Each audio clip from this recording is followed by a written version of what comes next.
One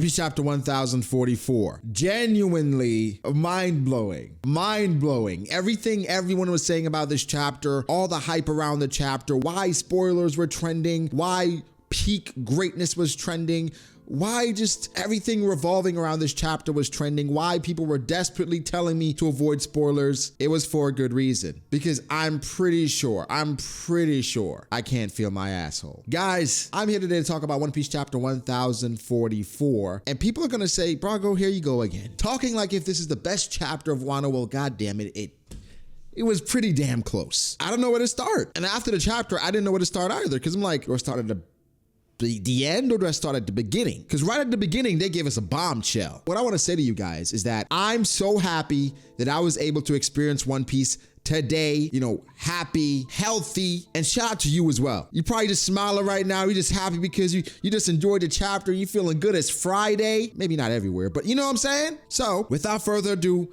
let's get into this chapter because it's a juicy one. It's so much to dissect. All right, I'm not gonna give you guys too much, right? Because you know sometimes if it's too much, things can happen. Let me give you just enough. But what I want you to give me is your attention, right? Just pay attention, right? That's it for right now. The Warrior of Liberation. We jump right into it. Explanation, reasoning, discussion, talks. Zunisha said, what? Luffy's Joy Boy? Things are being exclaimed. Now, something that I caught that isn't as important, but something we should talk about is Yamato saying, wait. Zunisha said Luffy's Joy Boy? Yamato said herself that Luffy's the man that Oden's been waiting for. Yamato said that. So I'm like, maybe I'm reading too much into this, but was it not explicitly stated in the journal that Luffy was Joy Boy? We know important pages were torn out, so that could have been something that was torn out. But Luffy's voice is back. Everyone is looking around like, I hear him. He ain't dead. But then, as soon as we get a chance to absorb that, we jump to Pangaea Castle. Why are we going back to the Gorosei, guys? We go to the Gorosei, the Holy Land, Mary Joa. Every time they say that, it infuriates me because I know of the bullshit that's going on underground. So I'm just like, stop. Just stop. Anyway, Mary Joa. And they're having a discussion about one sacrificing their CP0 agent, enraging Kaido, and they're talking about their priorities, as I'm like, you should have been talking about this because your priorities been messed up for a long time, Gorosei. The last time I saw you guys prioritize Crocodile over Shanks, of course, his personality and the warlords maintained a balance. So I know people are like, that's why I understand. Priorities been messed up, but now they're here discussing their priorities, saying we got to snuff out whatever it is going on with this kid. But then they go a bit deeper because they say, well, no matter what the era is, we've always failed. Hold on, what does that mean? And they specifically mentioned the Gomu Gomu no Mi. So I'm like, okay, it's confirmed. Luffy's fruit is the one that they were talking about. Oda tried to throw us off the trail with Zunisha. Luffy's fruit is the one they were talking about. Clear as day. Then they go further. After 800 years of trying, they said it seemed like the fruit was trying to evade them, as if it had a mind of its own. Elaborate. They then talk about Zoans having a will of their own, which is like, kind of makes sense because Zoans are animals, and I guess that would make sense. We've put animals into objects, or Zoans into objects. Kind of makes sense, but why were we not privy to this information 1,000 chapters ago? Holy shit. Anyway, they then go on to say, it is not a paramecia, but it's a mythical Zoan fruit. What did you just say to me? You just told me that I've been reading this story for over a decade, damn near 2. And you're telling me that the fruit that I've been following, the simple devil fruit that I think my MC has been wielding and has been maximizing its potential to the utmost is not what I think it is? So it's Shanks and Lucky Roo. Every explanation we've seen, all the gears, you're telling me every single thing? Luffy's had a mythical Zoan fruit? Do I question Luffy's will and his tenacity? No wonder Katakuri couldn't put him down. He's a mythical Zoan. He was built for this. And greater than that, he is a god, a sun god. Sun God Nika. Now, I need y'all to be careful with that one. You know who I'm talking about. Don't just be... Damn it. When you eat the fruit, the body gains the properties of rubber. Cool, but it goes further. In combat, supposedly, you're only limited by your imagination. So if you're not a creative person, then this fruit is gonna be limited because you're just going into it, rubber, slingshot, boom. But if you're creative, imaginative, I see them using Geppo, Skywalk. Well, if I could do that, you're second. Sun God Nika is the embodiment of the Warrior of Liberation. The whole purpose of this fruit is to liberate and to put smiles on the faces of the people. Now, Something to keep in mind is that it is a deity, right? And people are comparing it to Sengoku the Buddha. Sengoku the Buddha in our world, the Buddha, is a deity. In the One Piece world, it's a deity, not for us. So comparing those two things, it doesn't match up because the One Piece world, it's separate from ours. As much as we try to use science and all these things to compare, it is separate. Either way, Luffy does not have a Paramesa Devil Fruit. Luffy is a mythical Zoan user. Guys, Luffy is a mythical Zoan user. Wrap your head around that for a second. We're 1,044 chapters in, and we're just finding out the type of Devil Fruit our main character has. Oda, what more can I say? Apparently, awakening exponentially strengthens the body and the rubber, and they have even more freedom. Hold on. Freedom. Liberation. Everything is in line with what we think the freest person on the sea should be. It's perfect for the kid. But how do you feel? How do I feel? How do you feel? Do you feel bamboozled, led astray, run amok? I do, but I love it because I did not see it coming. Yes, I've made a Hanuman theory, right? And shout out to the amazing theorists around the world, around the community that create these amazing things that we tap into where it's like, well, pretty close. Not quite though. Speaking of warriors of liberation and freedom and choices, and now's the time for you to hit the subscribe button, okay? You made it this far. You're enjoying it, obviously.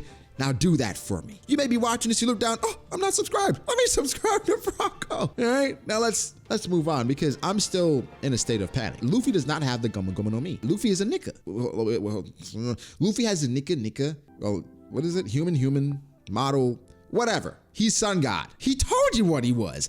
A god. I'm stumped, I'm proud, I'm impressed because I'm like, going forward, when I try to convince someone to start One Piece, fine, I'm gonna have so much solace in the fact that you're going into this story and I can enjoy you watch or read the story saying, oh man, this simple fruit, he did an amazing job with it. The rubber fruit, man, I'm really liking that fruit. Oh my God, it's a Sun God fruit. Why did you not tell me? Why would I tell you? That's something you gotta experience for yourself, play back. And I'm gonna love it because that's what Oda did to me, so I'm gonna do it to you. It's great. Now, there's so much more to this, right? But before we move on, we got to talk about the Gorosei and the reasoning behind these things. And do you guys have an issue with, well, this happening? You're like, bro, why would I have an issue with it? Well, they're kind of idiots. Okay, so Luffy has had the Gomu Gomu no Mi most of his life. They've been privy to this since, what, Arlong? And nothing has really been done which was super focused on Luffy specifically. They always, I think, held Robin to a higher standard in regards to retrieving. For them, the bounty for Luffy obviously gained or grew higher than Robin, but for them, they were laser focused on Robin, not just Luffy.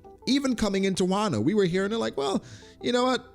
We want Robin. That's the whole point of this. Then they shifted. What changed over that time? Where did you guys say, you know what? We've been fucking up, guys. We're pretty shit at our job, but there's nobody to really replace us. So let's do some cleaning up. We're just going to sacrifice our best agent, right? And hopefully Kaido takes this fucking kid out. But this kid, he might just be the Sun God Nika fruit that we've been looking for. You mean the fruit has been evading us for 800 years? Yeah, I mean, he is rubber. And that's the only rubber person that we've seen in the past, like, decade or two. Huh. You're right. Why did we not do that before? I don't fucking know why. People are labeling him traitor, snitch, rat, op. All of these things, I'm just like, I don't have motive. Is it just to create the environment where they panic and it forces Luffy to become this? No motive. When I think about Shanks, I think about moments where Shanks is looking at Luffy's bounty poster, just so proud. Shanks staring off into the distance saying that they will meet again. It's almost time for them to meet. Did he foresee that Luffy was on the brink of awakening his devil fruit? How much does Shanks know? Did Shanks choose Luffy because of this specific fruit? Where after Luffy ate the fruit, after Luffy said the words that Roger did, after Luffy got kidnapped, Shanks was like, I'm going to bet my arm on the new era because this kid just ate the legendary Sun God Nika fruit. It is not a regular rubber fruit. Oda has told us that Lucky Roo specifically and Shanks went after this fruit, took it from CP9. It wasn't just a regular ship, a CP9 ship. It was pointed out by Oda. But then on the other end of the spectrum, we have Blackbeard, who's also devil fruit hunting. For his fruit, is there strange things going on there as well? Oda, were you being truthful with that? This chapter is making me question everything I've ever learned in the story. At chapter 1, they said, oh, this is a Gomu Gomu no Mi. It is not. Tomorrow I'll go into a video where I talk about all the foreshadowings for this specific moment, how we got here, because it's pretty insightful. Luffy is the Sun God Nika, and I'm still on the first couple pages. Let's continue. It is labeled the most ridiculous power in the world. The Conqueror's Haki is oozing and destroying, and then we get to some Hiyori and Orochi stuff.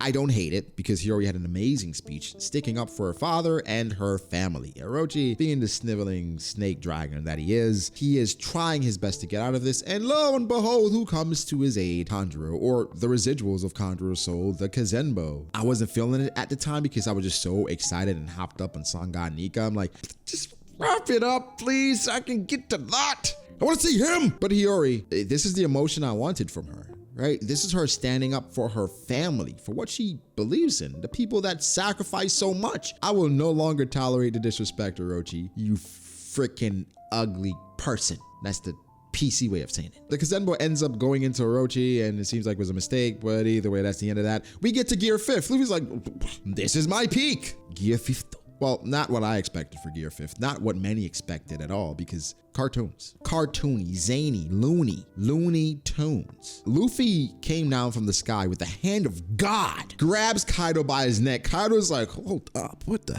heck is going on here? Still smiling, twirls him around, his eyes are popping out of his head, slams him back and forth. It's almost like I was watching a Marvel film. I was like, what the hell is going on? In the chapter, you even see the stars going around Kaido's head. It's like, it's insanely zany. It's One Piece amplified to make it seem like it's cartoony. This is Oda's imagination running wild, the embodiment of what it means to watch or read One Piece. Yes, I've seen the complaints about people saying the tone shift, it didn't strike them the right way because they expected a serious bout between Kaido and Luffy. Give it time. This is a showcase, showing you why he's called the Sun God Nika, why people look up to him and smile. Liberation, hope. It's showing you why people view this character that way, and why Luffy's the embodiment of such. Why Luffy has earned the Joy Boy title, because again, he hasn't become Joy Boy, he is Joy Boy. The fiber of his being resonates with Joy Boy. It's insane because Kaido sends a blast breath. Luffy, I guess the best way I can explain this is he picks up the ground. Seems like he turns it into rubber and sends it back to Kaido, but he's just like laughing on the ground, and the eyes and the eyebrows, devil fruit eyebrows, and then the eyes remind me of Imu, Hakuba, Zunisha. What are those eyes? Mihawk as well. Kaido is unusually calm to the point that he's like, you know what? Sorry about that before. Didn't mean to do that. Didn't want to win that way. Luffy's like, don't sweat it. Let's get it going. If you cannot tell, I loved this chapter. I watched cartoons back in the day. I remember how crazy they used to be. My friends called it Toon Force, when you can do so many different things, pick up the ground, cut a hole into the ceiling and it just magically grows back, go through walls when you feel like it, jump as high as you feel, fly. Toon Force. For Luffy and the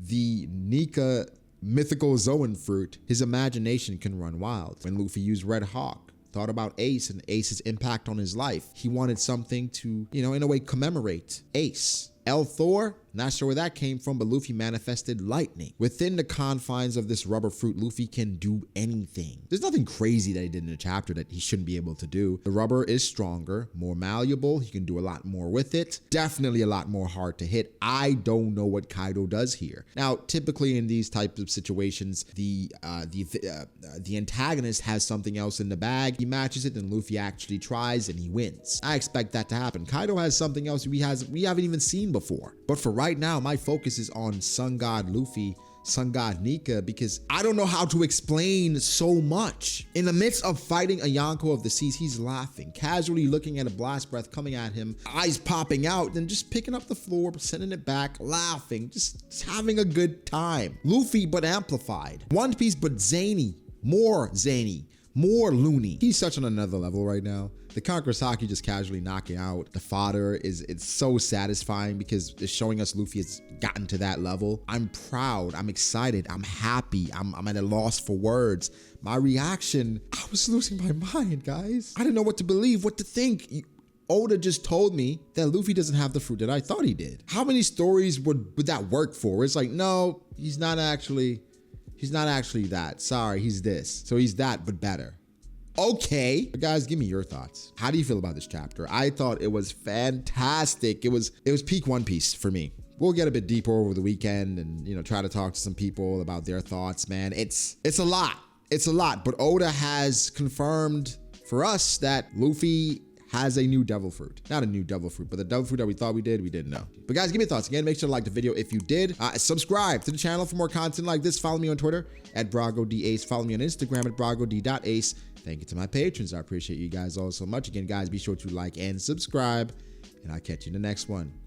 Peace.